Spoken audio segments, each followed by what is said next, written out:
There are women who are forbidden for men to marry.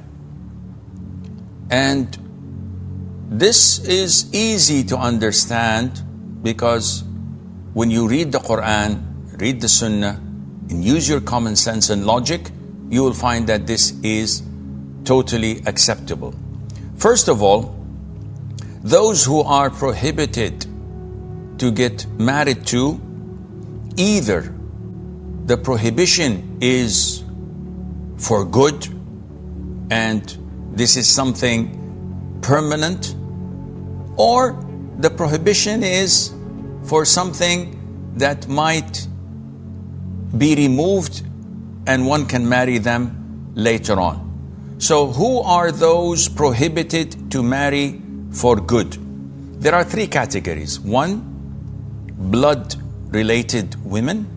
Two, reasons related to suckling, breastfeeding.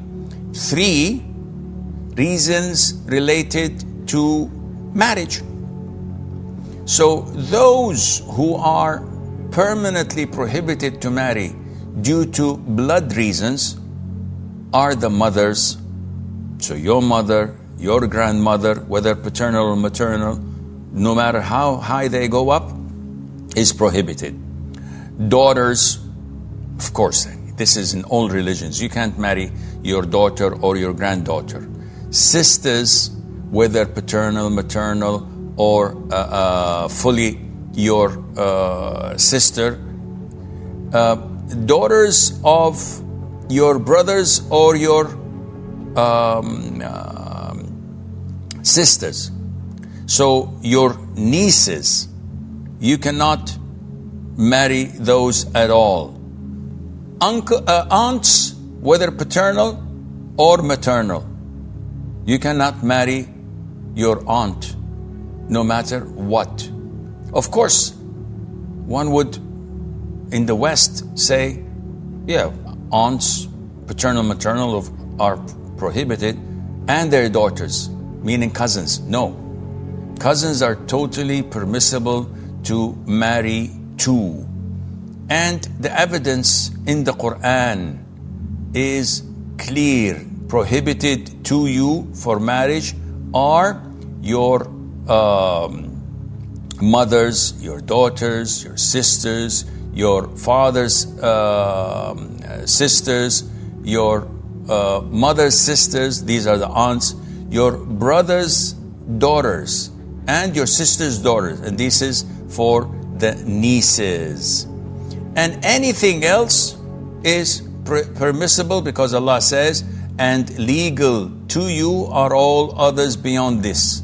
And this is mentioned in Surah An-Nisa, chapter 4, women. So this is why it was called women, because it lists a number of things related to women.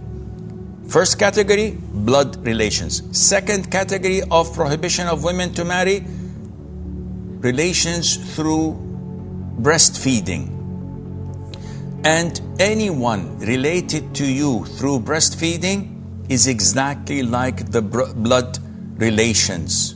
So when Allah says in the Quran, حُرِّمَتْ عَلَيْكُمْ, prohibited to you for marriage, and Allah lists all of this, all of that, and then Allah says at the list, your milk mothers who nursed you, your sisters through nursing. So this indicates that the moment the mother nurses an individual, he becomes her son, of course if the conditions are fulfilled, and all those related to her become his blood-like prohibited relations. So this woman now becomes his mother, which means her husband becomes his father, which means her parents become his grandparents. Her siblings become his uncles and aunts. Her children become his siblings, and so forth. And this is why the Prophet says, alayhi salatu wasalam, what becomes mahram, that is forbidden for marriage, through breastfeeding is that which becomes mahram through blood ties. It's the same thing. And the conditions that must be fulfilled in order for this relationship to become prohibited are two. Number one, the suckling has to be before the child reaches 2 years of age. If the suckling took place a day after the child reached 2 years of age, the suckling does not have an effect. The second condition is that the suckling should be 5 complete breastfeedings. And the scholars call this meals. So when the child starts to suckle and to feed out of hunger, he may take 5 minutes, 10 minutes. The moment the child leaves the breast and stops suckling by itself, because it's full, this is a complete meal and this is sufficient. Thirdly, the prohibition of women to get married to through marriage, and that is through becoming in-laws. And there are 4 women. The first one is the mother-in-law. So the wife's mother or her grandmother, and no matter how high it goes, they are prohibited to marry. Allah says in the Quran, your wives' mothers, when He listed prohibited for you to marry. So this is number one. Your mother-in-law, the moment you become married, then this woman, the mother-in-law, becomes haram for you just by the marriage contract. Even if the marriage was not consummated, it's done. You can't marry that woman. She becomes like your mother. She's mahram to you. You can be alone with her. You can travel with her without any problem. The second is the daughters-in-law.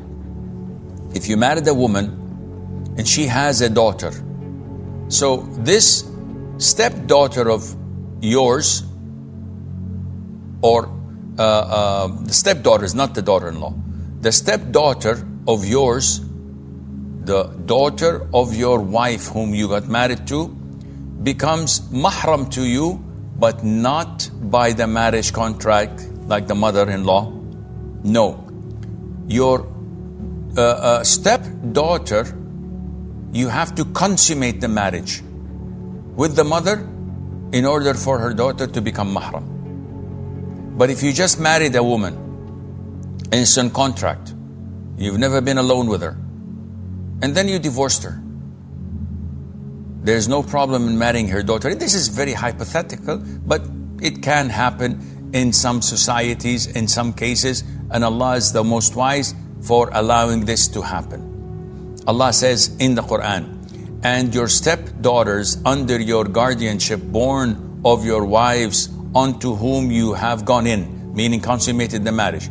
But if you have not gone in unto them, there is no sin upon you. There's no problem in marrying them. And the third one is the stepdaughter, or the daughter who is, would it be called stepdaughter? Let me check this a little bit. The wives of his son, the daughter-in-law, that is, not the stepdaughter. I apologize. So the daughter-in-law, the wife of my son, this is a mahram forever. The moment my son marries a woman, she becomes my daughter-in-law. And I can never marry her, even if my son dies, if my son divorces her, because Allah Azza wa Jal also says, also prohibited to you are the wives of your sons who are from your own loins.